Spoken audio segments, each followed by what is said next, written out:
তো আজকে এখানে এক ভাইকে পেলাম, যে ভাই নাকি আগুন লাগার শুরু থেকে এখানে ছিল। তো আজকে এই ভাইয়ের কাছ থেকেই শুনি যে আসলে আগুনের সূত্রপাত কিভাবে হতে পারে এবং সেটা কিভাবে নিয়ন্ত্রণে আনা হয়েছে। তো ভাইয়ের কাছ থেকে কিছু শুনি। ভাই, আপনি তো ঘটনার শুরু থেকেই ছিলেন, না? আচ্ছা, কিভাবে আগুনের সূত্রপাত হতে পারে? এটা শর্ট সার্কিটের দ্বারা সম্ভবত হয়েছে। এটা যেহেতু কারেন্ট ছাড়া এটা সম্ভব না। এটা ওই যেহেতু মুদিঘর, এখানে ওই ইলেকট্রিক কোনো সংযোগের কারণে, ভিতর থেকে হওয়ার কারণে, বিভিন্ন কেমিক্যালের কারণে খুব তাড়াতাড়ি বিস্তার লাভ করছে। হুম, হুম, হুম। যেজন্য আমাদের এটা নিবান লাগছে খুব শীঘ্র এবং প্রচুর পরিশ্রম গেছে। আচ্ছা, আচ্ছা। এটার পরে কিভাবে নিয়ন্ত্রণে আনলেন?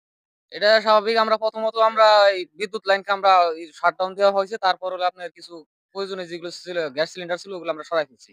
তারপর আমরা স্বাভাবিকভাবে নদীর থেকে পানি এনে বা টিউবওয়েল থেকে পানি এনে সাধারণ নিয়ন্ত্রণে ব্যালেন্স আনার পরে তারপরে ফায়ার সার্ভিস এসে আমাদের সার্বিক সহযোগিতা করছে।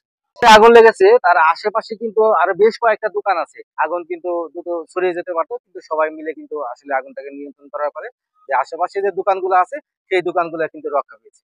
কলতা ঐতিহ্যবাহী কলতা হাট ও বাজার রাত 3:30টার দিকে আমাকে ফোন দেওয়া হয়েছে যে কলতা বাজার আগুন লেগেছে। আমি তখনই আমার চাচাতো ভাইয়ের দোকান আছে, ওদেরকে নিয়ে আমি লোকজন নিয়ে চলে আসি। আসার পরে দেখি কলতা এলাকার প্রায় লোকজন এসে আগুনটা নিয়ন্ত্রণ রেখেছে। তার পরবর্তীতে ফায়ার সার্ভিস আসছে। ফায়ার সার্ভিস এসে পুরা বাজার নিয়ন্ত্রণ আনছে আগুনটা।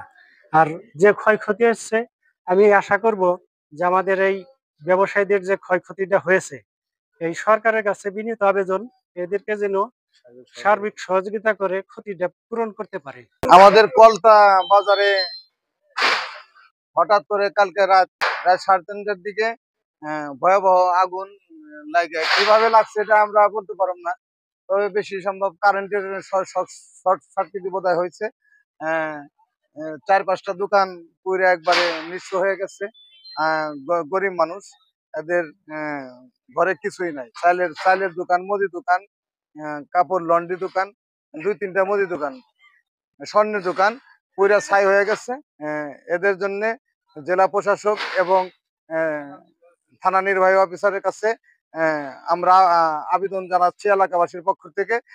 এদের যেন সার্বিকভাবে এই ঘর উঠান এবং এদের ক্ষতি হয়েছে এদের দিকে জানি সহযোগিতা করা হয়, এই আশাবাদ আমরা এলাকাবাসীর পক্ষ থেকে আমরা রাখছি। নাকি আনুমানিক রাত 3টায় খবর পাই কলতা বাজারে আগুন লাগছে ঘরে। ঠিক আছে, আমরা আসার পরে এই তখন দেখি যে আগুন ধাও ধাও করে জ্বলে উঠছে। মানুষজন আগুন নিয়ন্ত্রণের জন্য চেষ্টা করছে। আমরা ফায়ার সার্ভিস 999 ফোন দিয়ে ফায়ার সার্ভিস আসার পরে আগুন নিয়ন্ত্রণ করছে। ঠিক আছে, এখানে ব্যাপক ক্ষয়ক্ষতি হয়েছে। আমাদের কলতা বাজারে আজকে ভয়াবহ আগুন লাগছে। আমরা ফোনের মাধ্যমে শুনতে পাই। পরে মসজিদে ইমাম সাহেবরে ফোন করি।